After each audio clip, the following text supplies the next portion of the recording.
엄마한테 가게 CCTV를 돌려본 것도 아니더군요. 정말 기가 막히더라고요. 그래서 저희 엄마가 훔쳤다는 증거가 있어요? 없잖아요. 왜 증거도 없이 사람을 모함하고 이렇게 막대해요? 제가 시어머니에게 그렇게 눈을 부라리며 대든 건 처음이었어요. 시어머니는 당황했는지 아무 말도 못하더군요. 하지만 그것도 잠시. 이내 뻔뻔하게 입을 놀리더군요. 꼭 증거가 있어야 도둑 잡는다디? 도둑년이 누군지는 척하면 척이지. 도둑년이요? 지금 저희 엄마한테 도둑년이라고 한 거예요? 시어머니 입이 험하다는 건 다른 누구도 아닌 제가 제일 잘 알고 있었어요.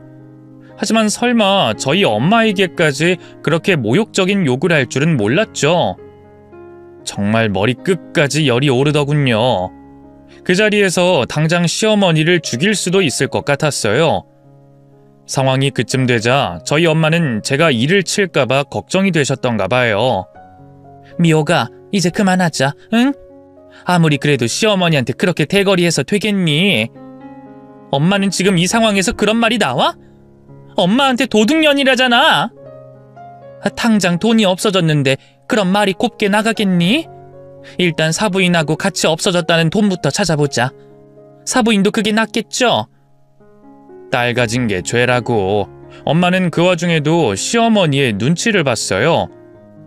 이게 다 저 때문이라는 생각이 들자 미칠 것 같더라고요. 됐고, 엄마는 그냥 집에 가. 내가 택시 태워줄 테니까. 나 퇴원했으니까 앞으로 가게 나올 필요 없어. 전 엄마를 반강제로 끌고 길가로 나갔어요. 그리고 택시를 태워 집에 보내드렸죠. 다시 가게로 갔을 때 시어머니는 씩씩거리며 저녁 장사를 준비하고 있었어요. 저를 보자마자 눈에 불을 켜며 돈은? 너희 엄마가 훔쳐간 돈은 찾아왔어? 하더군요. 여전히 저희 엄마를 도둑 취급하는 말에 정말 기가 막히더라고요. 글쎄 저희 엄마가 훔쳐간 거 아니라니까요? 증거도 없이 왜 자꾸 사람을 의심하시는데요? 뭐? 이게 어디서 시어머니가 얘기하는데 눈을 똑바로 뜨고 대들어? 세상에 어떤 미친년이 자기 엄마가 도둑년 취급받는데 가만히 있겠어요? 네? 뭐? 너 지금 내가 미친년이라는 거야? 시어머니는 도무지 말이 통하질 않았어요. 그렇게 서로 언성을 높여가며 얼마나 싸웠을까요? 더는 안 되겠다 싶었는지 남편과 시아버지가 다가와 저희를 말렸어요. 여보, 이제 그만해. 슬슬 저녁 장사 시작해야지. 맞아요, 엄마. 진정 좀 하세요. 내가 지금 진정하게 생겼니? 점심 장사한 매출을 만져보지도 못하고 눈앞에서 도둑 맞았는데. 에이, 뭐 얼마 되지도 않더만. 시아버지의 뒤를 이어 남편이 한마디 보탠 순간이었어요. 뭔가 날카로운 직감 같은 게 머리를 스치고 지나가더군요. 평소 가게 일을 하는 둥 마는 둥 밖으로 돌기만 하던 남편이 없어진 돈의 액수를 알고 있다니 뭔가 이상했죠? 그래? 얼마 정도 되는 돈이었는데? 제 질문에 멍청한 남편은 순순히 입을 열었어요. 글쎄, 한 30만 원쯤 됐나? 점심 장사였으니까 뭐 큰 돈은 아니었지. 근데 그걸 당신이 어떻게 알고 있는 건데? 제 두 번째 질문에 남편은 헙 하고 입을 다물었죠. 그리고 두 눈만 꿈뻑이더군요. 직감적으로 알 수 있었어요. 범인은 바로 남편이었던 거예요. 당신이지? 뭐가? 돈통에 있던 현금 가져간 사람 당신이잖아. 맞지? 무슨 소리야? 남편은 딱 잡아댔지만 하얗게 질린 얼굴과 흔들리는 동공마저 감출 수는 없었어요. 뒤에서 시어머니가 왜 M1 자기 아들을 잡냐면서 난리를 쳤지만 저는 깨끗하게 무시했습니다. 그리고 남편의 몸을 미친 듯이 뒤지기 시작했죠. 아니나 다를까 남편 겉옷 안주머니에서 현금 따발이 한 뭉치 나오더군요. 이럴 줄 알았어. 전 시어머니 앞에 그 지폐 따발을 던졌어요. 그리고 더욱더 목소리를 높여 따지기 시작했죠. 보셨죠? 전에도 이이가 어머님 몰래 가끔 돈통에서 현금 꺼내 갔거든요. 세어보세요. 아마 없어졌다는 그 돈이랑 액수가 딱 맞을걸요? 시어머니는 멋쩍은 표정으로 그 현금 다발을 챙겨 품에 넣었어요. 그리고 괜히 남편을 향해 눈을 흘기더군요. 아니, 너는 돈을 가져가면 가져간다고 말을 해야지. 엄마가 언제 못 가져가게 하든? 아니, 말한다는 게 깜빡했어. 그럼 내가 사부인을 의심할 때라도 아니라고 말했어야지. 그 상황에서 어떻게 말을 해? 서로 책임을 미루는 모자를 보고 있자니 정말 눈이 뒤집히더라고요. 너무 화가 나니까 온몸이 사시나무 떨듯 떨리더군요. 그러게 왜 증거도 없이 그러셨어요? 저희 엄마가 아니라고 했잖아요. 아니, 난 당장 저희 엄마한테 전화해서 사과하세요. 저희 엄마가 대체 뭘 잘못했어요? 아픈 딸이 식당 일 하는 게 안쓰러워서 본인이 대신 나와서 일하신 거 그게 죄예요? 저한테 함부로 막 대하셔도 다 참았어요. 근데 저희 엄마한테 그러면 안 되죠? 엄마 얘기를 하다 보니 울컥하더라고요. 어느덧 제 눈에선 뜨거운 눈물이 흐르고 있었죠. 전 그래도 시어머니가 미안하다 한마디 사과라도 할 줄 알았어요. 하지만 역시 시어머니는 보통 사람이 아니었습니다. 잠깐 당황해 주춤하던 것도 잠시, 곧 허리에 손을 올리고 뻔뻔하게 나오더군요. 아이고, 사람이 살다 보면 실수할 수도 있지. 사부인이 자꾸만 계산대를 어슬렁거리는데 오해 안 하고 배겨? 그러게 오해할 짓을 하지 말았어야지. 지금 저희 엄마 탓이라는 건가요? 그럼 내 탓이냐? 이게 병원에서 뭘 잘못 처먹었나? 아까부터 어딜 자꾸 시어머니한테 대들어? 더는 참을 수가 없었어요. 저는 시어머니에게 다가가 그대로 뺨을 때려버렸습니다. 그리고 옆에서 말리는 남편의 뺨도 같이 한 대 날려버렸죠. 설마 제가 때릴 줄은 몰랐던가 봐요. 둘 다 어안이 벙벙한 표정으로 저를 바라보더군요. 당신들은 사람도 아니야. 짐승만도 못하다고. 어차피 뱃속에 애도 떠났겠다. 이젠 내가 여기서 이런 수모 당할 이유가 없어. 전 남편에게 이혼하자 한마디 던지고 가게를 나왔어요. 남편은 붙잡긴커녕 고래고래 악을 쓰며 악담을 퍼붓더군요. 참나, 누가 이혼하자고 하면 무서울 줄 알아? 이혼해봤자 당신만 손해라고. 그동안 우리 부모님이 장사하면서 걷어준 건 생각도 못하고 다신 집에 들어올 생각하지 마. 들어와서 잘못했다고 싹싹 빌어도 절대 안 봐줄 거야. 도대체 저런 놈의 뭘 보고 결혼까지 했던 건지 스스로가 너무 한심하고 비참했어요. 전 정처 없이 여기저기 걸으며 하염없이 눈물만 흘렸죠. 그렇게 얼마나 울었을까요? 어느덧 해가 지고 캄캄한 밤이 됐어요. 망설이던 저는 엄마가 있는 친정으로 향했죠. 그런데 친정에서 저를 맞이해준 건 엄마가 아니었어요. 바로 엄마와 만나고 있는 아저씨였죠. 엄마가 몸이 너무 안 좋은 것 같아서 걱정돼 왔다고 하더군요. 네가 미옥이구나. 순자씨한테 얘기 많이 들었다. 그런데 이를 어쩌지? 이 순자씨가 지금 막 약을 먹고 잠들었는데 몸살이 난 모양이야. 엄마 얼굴 보는 것도 걱정이었는데 차라리 잘 됐다 싶었어요. 나중에 다시 오겠다고 인사한 뒤 나가려고 했는데 아저씨가 저를 붙잡더군요. 근데 혹시 그 가게에서 무슨 일이 있었니? 순자씨 기분이 안 좋아 보이던데. 아저씨도 뭔가 이상한 낌새를 느꼈던가 봐요. 망설이던 저는 아저씨에게 오늘 있었던 일을 전부 털어놨어요. 내친 김에 제가 그동안 남편과 시부모님에게 모진 시집살이를 당한 것까지 전부 얘기했죠. 그렇게 쏟아내고 나니 속이 한결 시원하더라고요. 그동안 고생이 많았겠구나. 말없이 제 얘기를 들어주던 아저씨가 마침내 입을 열었을 때 또다시 저도 모르게 눈물이 핑 돌더라고요. 고생은요, 다 자업자득이죠. 근데 저희 엄마는 무슨 죄예요? 괜히 저 같은 딸 낳아서 고생은 고생대로 하고. 무슨 말을 그렇게 해. 순자씨가 널 얼마나 아끼는데. 나쁜 건 다 너희 시가 사람들이랑 남편이지. 맞아요. 그래서 이혼하려고요. 우리 애기가 그걸 알고 먼저 하늘나라로 갔나 봐요. 엄마 발목 잡기 싫어서. 떠난 아기 생각에 또 눈물이 펑펑 나더라고요. 그래도 옆에서 다독여주는 아저씨 덕분에 빠르게 진정할 수 있었죠. 얘기 들어주셔서 감사해요. 괜한 심술에 아저씨랑 엄마 사이 반대했었는데 죄송해요. 아이고, 죄송할 일도 많다. 근데 아직도 반대하는 건 아니지? 그럼요. 아저씨라도 저희 엄마 곁에 있어줘서 다행이에요. 아이, 그래. 시간 늦었는데 오늘은 자고 가거라. 난 내일 다시 올게. 내일 순자씨 일어나면 또 얘기 나누자. 그렇게 아저씨와 대화를 마무리하고 막 일어나려던 찰나였어요. 떠날 채비를 하던 아저씨가 뜬금없는 질문을 던지더군요. 근데 그 사돈댁에서 하는 가게가 어디 있는 거니? 네? 그건 왜요? 아니, 곧 순자씨 생일이잖니. 근데 내가 순자씨 선물을 아직 준비 못했거든. 그래서 올해는 모처럼 아주 특별한 선물을 해주려고. 아저씨는 수수께끼 같은 말을 했어요.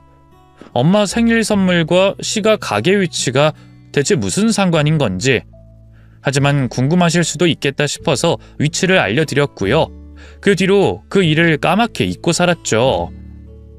친정에 머물며 남편과의 이혼 준비를 하느라 정신이 없었거든요. 남편은 이혼하자는 제 말을 들은 척도 하지 않았어요. 그저 제가 잠깐 삐져서 집을 나간 거라고 여기더군요. 요즘 가게에 당신도 장모님도 없어서 얼마나 바쁜 줄 알아?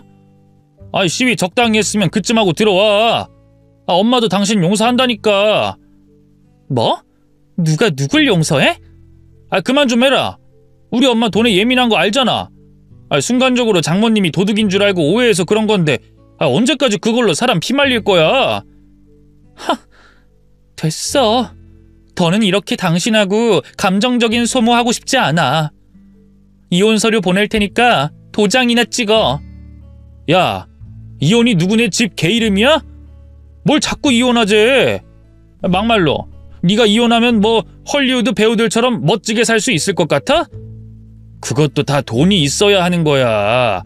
그동안 너랑 장모님 다 우리 가게에서 나온 돈으로 먹고 산 거나 다름없잖아. 안 그래? 이제라도 현실 파악하고 좋은 말로 할 때 집구석으로 기어 들어와. 남편은 제 약점이 경제적인 문제라는 걸 알고 있었어요. 자꾸만 이혼 후 어떻게 먹고 살 거냐면서 저를 겁주더군요. 넘어가지 않으려고 했는데 남편과 통화를 하면 할수록 마음이 약해졌어요. 제 사회생활 경력이라곤 남편과 같이 다니던 회사에서 몇 년 일한 게 전부였으니까요. 다시 제대로 된 일자리를 구할 수 있을까 막막했죠. 그렇게 시가를 나온 지 2주 정도 됐을까요? 하루는 아저씨가 갈 곳이 있다면서 저와 엄마를 찾아왔어요. 어딜 가냐고 물어도 웃기만 할 뿐 아무 말이 없더군요. 한 30분을 달려 도착한 장소는 너무나 의외였어요. 다름 아닌 시가에서 아는 가게가 있는 건물 앞이었거든요. 아저씨, 여긴 왜 온 거예요? 순자씨 생일 선물 주려고 왔지. 네? 여기에 엄마 생일 선물이 있다고요? 엄마와 저는 어안이 벙벙해진 채로 일단 차에서 내렸어요. 그러자 저 멀리서 누군가 다가와 넙죽 허리를 굽혀 인사하더군요. 아이고, 오셨습니까, 하 사장님? 그래요. 별일 없죠? 네, 없습니다. 아저씨에게 깍듯하게 인사한 사람은 다름 아닌 이 건물 경비 아저씨였어요. 도대체 둘이 어떻게 아는 사이인 건지 어안이 벙벙했죠. 그럼 갈까요? 네, 제가 모시겠습니다. 이쪽으로 오시죠. 경비 아저씨가 저희를 데리고 바로 시가에서 운영하는 고깃집으로 들어갔어요. 막 점심 장사가 끝났는지 홀은 텅 비어 있었죠. 저희를 발견한 시부모님과 남편이 허둥지둥 가게 밖으로 나왔습니다. 시어머니는 저와 엄마를 보고 눈을 부라리던 것도 잠시, 이내 경비 아저씨를 향해 입을 열더군요. 아니, 갑자기 이런 법이 어딨어요? 분명 계약 연장한다고 했는데 주인이 바뀌었다고 나가라니. 그러고 보니 가게 계약 기간이 이번 달까지였어요. 예전에 남편이 지나가는 말로 자랑 아닌 자랑을 한 적이 있는데 건물주가 워낙 좋은 사람이라서 10년 가까이 장사하며 단 한 번도 월세를 올린 적이 없다고 하더군요. 그래서 이번에도 큰 탈 없이 연장할 수 있을 줄 알았는데 갑자기 건물주가 바뀌면서 상황이 달라진 모양이었어요. 그때까지도 전 아무것도 모른 채 두 눈만 꿈뻑거리고 있었어요. 제 옆에 있던 아저씨가 자기가 새로운 건물주라면서 앞으로 나서기 전까진 말이죠. 제가 새로운 건물주인데 이 관리사무소 사장님 말로는 이 가게에서 저를 한번 보자고 했다고요? 아저씨가 그렇게 얘기했을 때 저와 엄마는 깜짝 놀라 서로 시선을 교환했어요. 아무것도 모르는 시어머니는 얼른 얼굴빛을 바꾸더니만 사람 좋은 얼굴을 띤 채 아저씨와 인사를 나눴죠. 아니 어머, 제가 미처 몰라봤네요. 전 손님인 줄 알고. 아유, 제가 직접 가려고 했는데 뭘 이렇게 오셨어요? 바쁘실 텐데. 아닙니다. 근데 용건이 뭐죠? 아니, 저희 가게가 여기에서만 10년 가까이 장사를 했어요. 단골들도 다 여기 주변 분들이시고. 근데 갑자기 나가라고 하시면 저희가 좀 곤란해서요. 월세 좀 더 드릴 테니까 그냥 여기서 계속 장사하게 해주시면 안 되나요? 글쎄요. 제가 이 가게를 저희 집사람한테 생일 선물로 줄 생각이라서요. 저희 집사람하고 한번 얘기해 보실래요? 그래요. 집사람 분은 어디 계신데요? 여기 있잖아요. 아저씨는 옆에 서 있던 엄마를 시선으로 가리켰어요. 그걸 확인한 시가 식구들의 얼굴이 하얗게 질렸죠. 아니, 그게 무슨... 저희 사부인이 사장님 부인이라고요? 네, 아직 정식으로 식은 안 올렸는데 곧 그렇게 될 예정입니다. 요즘 세상에 뭐 재혼이 흠도 아니니까요. 세상에 어떻게 이런 일이? 시어머니가 놀라거나 말거나 아저씨는 신경도 쓰지 않았어요. 그리고 저희 엄마에게 천연덕스럽게 물어봤죠. 어때요, 순자씨? 이 사람들 여기서 계속 장사하게 해줄 거예요? 그동안 우리 딸한테 한 짓 생각하면 괘씸해서 아무래도 안 되겠죠? 아저씨의 물음에 엄마는 순간적으로 당황한 것 같았어요. 하지만 이내 흘러가는 상황을 파악한 건지 단호한 표정으로 고개를 끄덕이더군요. 그럼요. 미옥이도 이혼한다고 했으니까 이제 남남이나 다름없는 사이인데 더는 사정 봐줄 필요 없죠. 이 자리는 다른 사람한테 줘요. 안 그래도 목 좋은 자리라서 노리는 사람들이 많을 텐데. 잠시만요, 사부인. 그러자 당황한 시어머니가 엄마에게 다가갔어요. 그리고 굽신거리며 애원하기 시작했죠. 아유, 지난번 일은 제가 잘못했어요. 사부인이 그럴 사람이 아닌데 한 번만 용서해 주세요. 네? 저한테 한 짓은 진작에 용서했어요. 근데 그동안 제 딸한테 한 짓은 용서를 못하겠네요. 홀어머니의 없이 사는 집이라고 그동안 얼마나 구박했어요? 네? 게다가 유산하고 병원에 누워있는 제 딸한테 나와서 일하라고 하셨죠? 그게 사람이 할 짓이에요? 그건 너무 일이 급하다 보니까. 그것도 제가 잘못했어요. 세아가 몸 생각해서 그랬으면 안 되는 건데. 뭐하니? 너도 얼른 사부인께 사과드려. 그리고 세아가가 마음이 상해서 친정으로 갔으면 친작에 가서 싹싹 빌고 데리고 왔어야지. 그동안 뭐라고 있던 거야? 시어머니는 안 되겠다 싶었는지 애꿎은 남편을 나무랬어요. 그제야 남편도 허둥지둥 고개를 숙이고 잘못을 빌더군요. 맞아요. 제가 잘못했습니다, 장모님. 근데 저 이 사람 없으면 안 돼요. 제가 앞으로 더 잘할게요. 그러니까 한 번만 용서해 주세요. 네? 모자의 참의 쇼가 어찌나 우습던지 더는 봐줄 수가 없더라고요. 왜? 이제 와서 내가 건물주 아빠 생기니까 잘 보이고 싶니? 그러게, 있을 때 잘했어야지. 버스는 이미 떠났어. 이 가게도 날아갔고. 이번 달까지만 장사하고 짐 뺄 생각이나 하시지? 여보, 진짜 왜 그래? 당신 정말 나랑 이혼할 거야? 나 없이 살 수 있겠어? 내가 그동안 네가 좋아서 같이 산 줄 알아? 뱃속에 들어선 애 때문에 할 수 없이 참고 살았던 거야. 나 너랑 사는 내내 너무 힘들고 외로웠어. 넌 네 엄마가 나 괴롭히는 거 알면서도 모른 척하고 오히려 잘 좀 하라고 짜증냈지? 너희 엄마가 유산한 나한테 빨리 가게 나와서 일하라고 닥달할 때도 모른 척했고 그것까지도 다 참았어. 근데 우리 엄마 도둑으로 몰릴 때 그걸 모른 척해? 그건 정말 선 넘은 거지. 세아가 그만하거라. 내가 다 잘못했다. 네 앞에서 무릎 꿇으면 되겠니? 응? 남편이 아무 말도 못하자 보다 못한 시어머니가 끼어들었어요. 제가 뭐라고 말하기도 전에 무릎을 꿇고 싹싹 빌기 시작했죠. 뭐해? 얼른 당신도 잘못했다고 빌어요. 아니 너도. 다급하긴 어지간히 다급했던가 봐요. 시어머니는 시아버지와 남편까지 억지로 무릎 꿇리고 앉혔습니다. 자 봐라. 이렇게 우리가 무릎까지 꿇었다. 그러니 용서해 주렴. 응? 그 꼴을 보니 정말 기가 막히더라고요. 참나. 뭐 얼마나 비싼 무릎이라고 용서를 해달래요? 그깟 싸구려 사과 필요 없으니까 이번 달까지 짐 빼기나 하세요. 그리고 당신은 이혼 서류에 도장 찍을 준비나 하고. 전 엄마와 아저씨를 데리고 밖으로 나왔어요.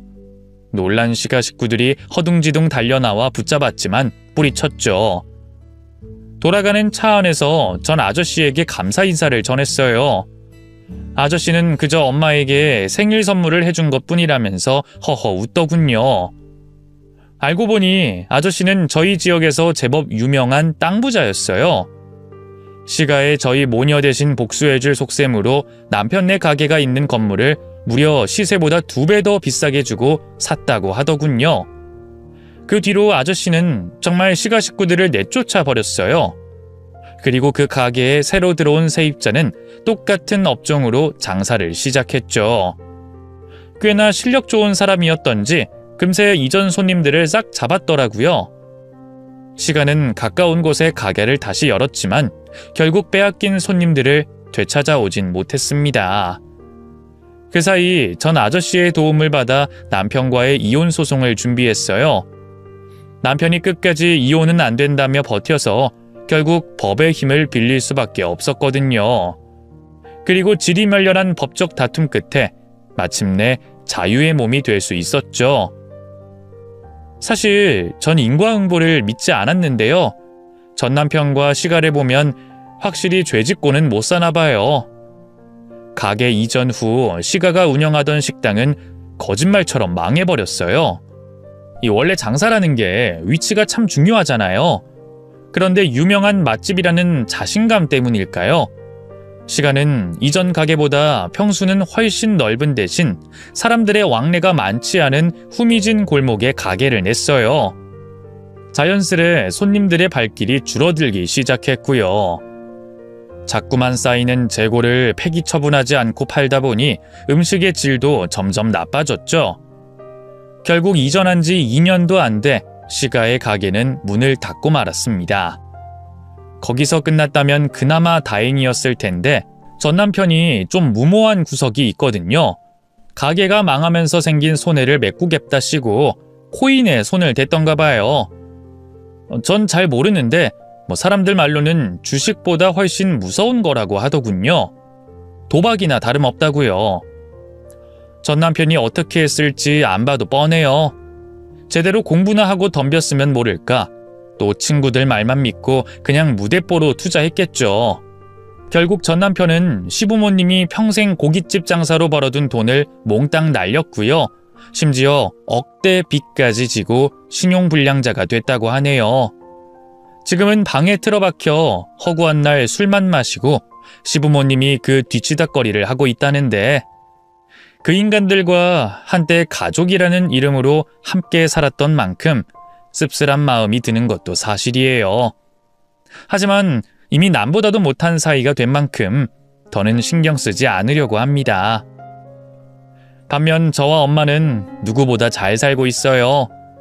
엄마는 아저씨와 정식으로 혼인신고를 하고 부부의 연을 맺었고요. 여전히 알콩달콩 연애하듯 살고 계시답니다. 전 다시 남자를 만날 수 있을까 싶었는데 시간이 약이긴 한가 봐요. 오랫동안 친구로서 제 주변을 맴돌던 남자와 재혼을 했지 뭐예요. 지금 남편은 저보다 2살 연상의 회사원인데요.